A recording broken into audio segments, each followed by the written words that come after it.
Purposely. Your life, God's purpose. Listen at onpurposely.com.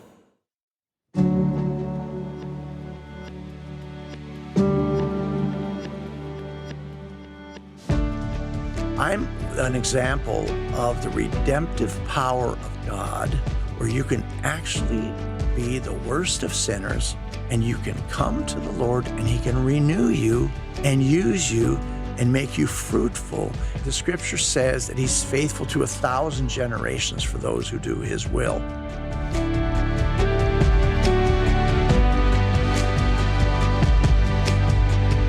We've all experienced it.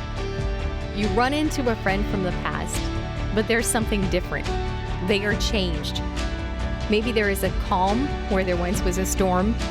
Maybe there is gentleness instead of harshness. There's a new passion, a new life. What changed? Welcome to Brought Back to Life, a podcast where we explore stories of ordinary transformation. My name is TJ Malievsky. I'm the Vice President for Christa Media here in Seattle, Washington. My story is a Damascus Road story of a radical salvation from a life of destruction and sin to a life of tremendous calling and fruitfulness serving the Lord. I'll start by talking about my parents because it's influenced what happened, especially in the first half of my life and certainly in the second. My parents were taken at the start of World War II. They both lived in the Ukraine, in different cities in the Ukraine, villages really. The Nazis came in and lined up people in the villages and said, give us your strongest child. We're going to take them for 6 months back to Germany. They're going to work in the factories and the camps. And then they'll be back at the end of the war. So my mother got picked because she was the oldest daughter, and my dad was taken because he was the oldest son. And so the two of them went off from different places to Germany, and they became basically servants to the war machine. And my mom was in a factory with 400 other women that were making munitions. And she survived all of that. Many women died, of course, because there were bombs falling on those places every night. But she survived because she had favor. She didn't know it, but she had a strong affinity for learning languages quickly. So she learned the German language fast. She was a Ukrainian, so she spoke Ukrainian well. But once she picked up on the German language, she became the translator for those 400 women with the German officers. So she had favor and survived that for 4 years. My dad, on the other hand, where he came to, he actually got into a lot of trouble for pushing back on orders, and he ended up in a concentration camp and almost died at the end of the war and was saved at the very end. He tells the story that the American troops came through and when they were liberated, and they threw two things over the fence. They threw bread and chocolate. And people of the other side of the fence were emaciated and loved the bread and enjoyed the chocolate. And they thought the Americans were the greatest thing they had ever seen. But then they both went into separate refugee camps. And in the refugee camps, there was a woman who had gone to Moody Bible Institute in Chicago, and she was back there trying to be a minister to her people, missionary really. So she set up worship groups in the camps. My parents separately went to these worship groups and began to attend church. And then my parents met, and they married in the camp, and they became believers. And they were so radically saved that my dad said, everything was worth something in the barter market there, so you could survive. If you had whiskey, you could trade it for food. If you had tobacco, you could trade it for anything like meat. And what happened was when he got saved, he flushed it all in the toilet because he felt like he was called to a new life in Christ. And he and my mom got married then, and they moved around in refugee camps in Germany for 3 years and had 3 kids. But they were radically saved. And then suddenly this woman wrote back to someone she roomed with at Moody And this woman lived in northern Minnesota and attended a small Baptist church in Sandstone.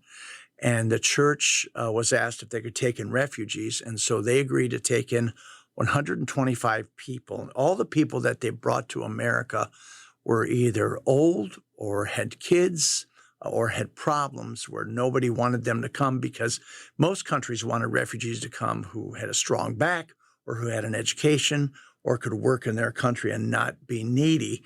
But these people signed off to bring them to America. So they came, they stayed up there for a year, and then they went down to Chicago, where they started their life working in factories. So I say all of that because my parents became part of the Ukrainian Baptist Church in Chicago. It was the biggest Ukrainian church in America at the time. And what happened was they were both factory workers and both worked two jobs for most of my life. We moved up to Minneapolis because the church there wanted a music minister. My dad was good at music. When we got up to Minneapolis, what happened was by that time we'd grown to 7. I was born with my brother in America. What we found was that we were latchkey kids with two parents working in two jobs all the time and always being gone. We would come home and it was just us. And so the problem with that is that you get into trouble. And so sure enough, my brother and I became thieves.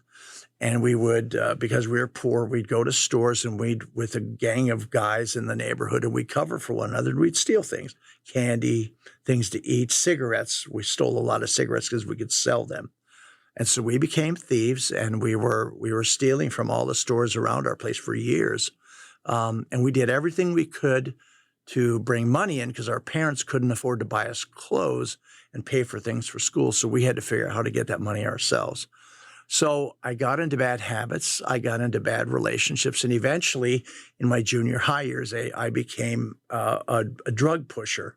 And I sold pot and acid to my friends because there were people that I knew that were older that would supply me with that. And I would sell things like that in my school. Meanwhile, at school, I became a star athlete in basketball. And I was pretty smart. So I was in advanced classes. So I had this push and pull in my own spirit and mind about who I was going to be, but I certainly had a bad crowd that I was running with. In 9th grade, I robbed a house near where I was living. I was already working late all the time. I paid for a fake Social Security card because you couldn't work till you were 16, but I paid $100. I think my brother turned me on to him, and I got a fake Social Security card and started working at 14, but that kept me up in restaurants working till 11 at night, 12 at night. And I would walk home and I could tell who was on vacation and who wasn't. And so one night I broke into a house and I stole a bunch of the stuff there because I thought, I could sell it and make some money on it. And somebody called the cops who saw me, and they surrounded me and put me on the ground and with guns and to my head. And they took me to jail that night. And when I went to jail, my father came to bail me out. And by that time, he was pretty influential in the Ukrainian Baptist Church in America.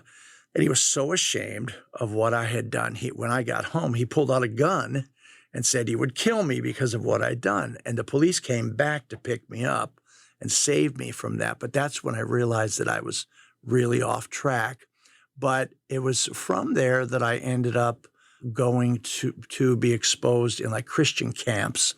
And there I met kids that were different and kids who talked about the Lord in a special way, and they just acted differently. I began to see there was a better way to live. But I continued on my road, and when I was 18, I had to make a decision about going to college, how I could pay for it, and I realized I needed to go to the Navy, and I went into the Navy for 2 years and got the VA bill. And because of the GI Bill, I was able to get out of college, and I went west to California to UCLA and went to school there, and the Navy paid my way. Then I went to Hawaii for a year in the middle of all that time. I'm still unsaved at this point. I don't know the Lord at all. My parents are praying for me, but I don't even think about it. And I went to Hawaii, and I met my future wife at the time. She was a very spiritual person, and I fell in love with her. And we had a long-distance relationship because I went back to UCLA and finished, and she went to school at the University of Hawaii. we got married. And then I had met somebody who lived with me in Hawaii, whose mother was a general manager of a Hawaiian radio station in Honolulu. And I painted her house one Christmas break. And she talked to me the whole time about going into broadcasting. In my mind, I was thinking, well, I'm going to be a pre-law student at UCLA and I'm going to go to law school. So I didn't think anything about it. So when I graduated and we got married, I brought my wife back to LA and I was accepted to Pepperdine Law School. And so I started law school and didn't like it. And I said to my wife, do you mind if I give up law school and start to work? And I called the lady in Hawaii and said, I think I'd like to try broadcasting. So she said, okay, I'll get you an interview when you come back. So we went back to Hawaii to live. While I was there, I went on some interviews, and the guy who hired me was running the biggest rock and roll radio station in Hawaii called 98 Rock. So I became the general manager of 98 Rock a year later because he left. The problem was I was not born again, and I was involved with a lot of drugs and a lot of really bad things. I attended over 200 concerts by the biggest rock groups in the world, the Police, Aerosmith, everybody who was anybody at the time came through town, and I got front row seats. I was the general manager, and I had all this money and success, and I got into more drugs and got into more trouble, and I became a cocaine addict. And it got so bad that at one point when my son was born, I have one son, and he was born, and I started having shaking fits. And I couldn't stop shaking because I was doing coke and alcohol at night, going to work in the day, taking drugs to stay awake because of the abuse at night. So now I'm in my 30s, early 30s, and I went to the doctors. They couldn't tell me what was wrong with me, but I had to work remotely, like during COVID. I worked at home for about 9 months, but I was still the general manager because we were so successful. And my wife was saying, TJ, God can heal you. And I was like, oh, that's not for me. That's my parents' religion. That's not anything I want to be a part of. And then one night I was in my condominium there in Kahala, and I opened the Bible and it talked about healing. And I fell on my knees in my condo. I felt almost like a ray of sunshine came in the room. This is at night. I felt so much heat come onto my body. And I knew that something had happened, and I gave my life to Christ, and I got up, went to work the next day like nothing had happened. I was healed, and I was radically saved. I could see I was on the wrong road. I was doing broadcasting that was leading people down a bad path, and I worked there for about 6 more months, and then I told them I'm not going to work here anymore, and I gave notice and said I'm going to work in Christian broadcasting. So this is 1988. My wife and I left Hawaii, and we went to the mainland and live, and I sent my resume to about 200 broadcasters, and nobody called me back. So for about 2 years, I kind of did jobs here and there to stay alive. And finally, I was living in Ventura, California with my wife and my son, and I said to the Lord, I can't make it anymore. I'm broke. I left everything to follow you, and now I don't have anything. And I said, I have to make a decision, because I got a call from a Hawaii broadcaster who said, come back here, be the general manager of my stations. I'll make you the president and part owner. So I said, okay, let me think about it. Of course, what I was really saying, let me pray about it, because we were actively involved in the faith at that point. And I asked the Lord, I said, look, this is it. I need to know, am I on the wrong road trying to go into Christian broadcasting? Am I on the right road? But I have to feed my family. And I was at the beach in my car one morning, and I was sitting there having a cup of coffee, and I knew the Lord spoke to me, and he said, go home to my house. And I said, why am I going home? And he said, it's beginning. And I turned my car on, went back home, and my wife said, what are you doing home? It was 9:30 in the morning. I said, I don't know, but something's about to happen. Poured myself a cup of coffee, and the phone rang. And it was someone from Katz Radio, the big radio national sales group. And it was Ed Marshak was his name. And he said, where are you? Pat Robertson is looking for you. And I said, wow, really? And so he gave me a number, and nobody could find me because we were so far out of broadcasting. It was just hard to find me, but he knew where we were. And 3 days later, I was sitting at breakfast with Pat Robertson, and he hired me to be a VP in radio. And so my whole life began in Christian broadcasting that day in 1990. And I worked with them for 7 years. And I actually worked mostly internationally over a Christian TV station in South Lebanon that reached most of the Middle East. And then also it was about that time that the Berlin Wall had fallen a couple years before, and the Eastern European nations that were part of Russia were set free. There was no more Soviet Union. And one day, all the broadcasters in all these countries walked out and went back to Moscow. They were called back. Moscow couldn't pay them anymore. And so every single nation, from Budapest to the Czech Republic to Poland and the Ukraine, actually went into the stations because there was no broadcast that morning. And they found everything empty, all the equipment intact, but everybody gone. And they figured it out. They had their stations to use as they wished as a nation. And they thought, well, how are we going to pay for this? Because they were broke, because they were part of the fractured Soviet Union. And somebody said, well, Christians buy time. So they contacted CBN and a couple of others of us and said, would you be willing to buy time on our stations? And so I went out with 4 other gentlemen, and we went across the Soviet Union, and we just did deals. I was in an office in Kiev signing a contract to put the 700 Club and Superbook for Kids on. There were only 2 stations in all of the Soviet Union at that time, and we were on both of them. So very cheap price, $500 for an hour. And so we were on every day, Monday through Friday. And it radically changed the Soviet Union, the former Soviet Union. So many people came to Christ in those years. It was unbelievable. And so we did things internationally that I could only dream of. And I ended up working in some way or living in 49 countries during my broadcast career, Christian broadcast career. When that finished, I came back to work in America, and we moved back to California, and I took over a group of 30 Christian TV stations. And so we were in 30 cities with our TV stations. And then from there, I went to work with Salem Broadcasting, which has the Fish and some other things. And I was a VP regional for them. I ran Hawaii, San Diego, and Sacramento. And then as time went on, God brought me more and more to do. And so what's happened in my life is that one single decision that I made on my knees that day and that night in Kahala, when I gave my life to the Lord, he gave me the whole world. I came to Krista 4.5 years ago. Honestly, they called me to come and fix some things. And I thought, well, I'll sign a consulting agreement with you. And I did 2 3-month contracts. And it went so well. The Lord showed me so much to do that would change the culture and make things successful. I just followed the Lord, really. I just prayed, and he showed me what to do, and it's been wonderful, the journey as we watched it become fruitful and successful. So I've been here since that time, 2017. Now we look at Krista and what it does, and it's pretty amazing, as Krista has ministries that reach the whole world. But when I look back now and I think about my journey, I think about the Apostle Paul.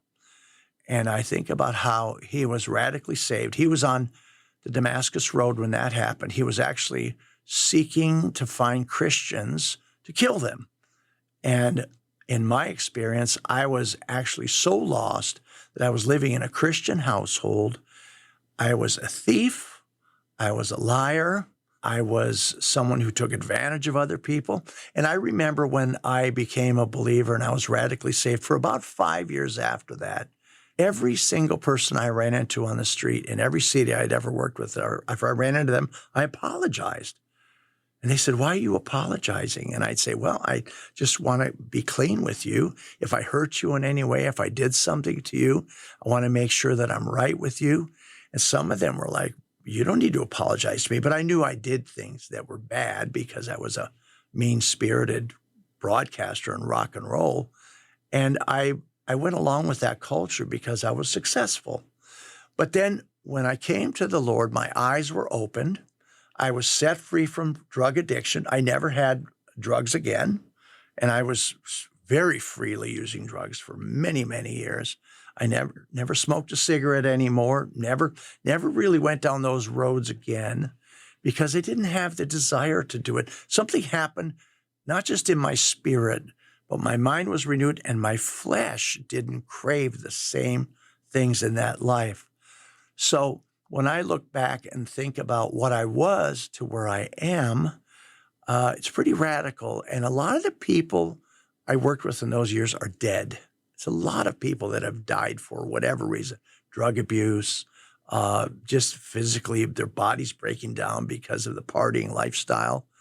And I find myself, as I'm getting older, I feel younger. I feel more vibrant. I feel a calling to do more. I'm a global thinker in the sense that I've worked abroad in all these countries, and I do think about the world differently.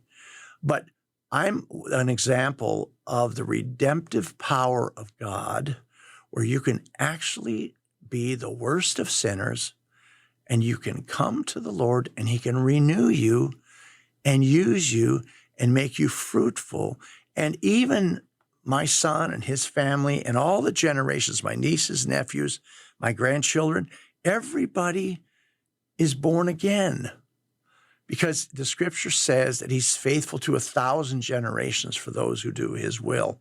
So I'm bearing the fruit of that. And my parents started it. They're the ones who came to Christ in a refugee camp at the end of World War II. They're the ones who made a commitment to Christ radically to start it. And I think my wife and I talk about how we're tied to that generational blessing. And so we get called when we do these things because it's part of their story and it's part of our story. And I'm convinced it'll be part of the next generation's following story in our life. So from my perspective, you can't get saved too soon, but it's never too late to become saved and born again and regenerated. And I actually look back now and think, was that really me? But of course it was, because we were latchkey kids. We grew up in a house where people didn't speak English. We didn't know anything, and we were influenced by everybody else. And we went down the wrong roads. My brother and I, he died at 18. He lived a rough life, and I survived. And I thank God that he had the mercy for me to go through that and come out the other side of it. So my story should be a beacon of light for people who think there's no hope for them or for their generations, because the Lord can do anything with anybody if they submit to him with their whole heart.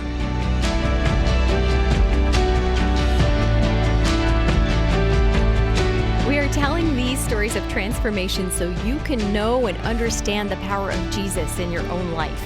If you'd like to learn more about Jesus and how he can bring you back to life, visit us at onpurposely.com/whoisjesus. And if you like Brought Back to Life, please give us a 5-star rating and a review. You can follow Brought Back to Life on Apple Podcasts, iHeartRadio, or wherever you're listening right now. You can also just tell your smart speaker, play Brought Back to Life podcast. I'm Sam Kelly. Rebecca Beckett produced this episode. Our audio editor is Scott Caro. And thanks for listening to Brought Back to Life from Purposely.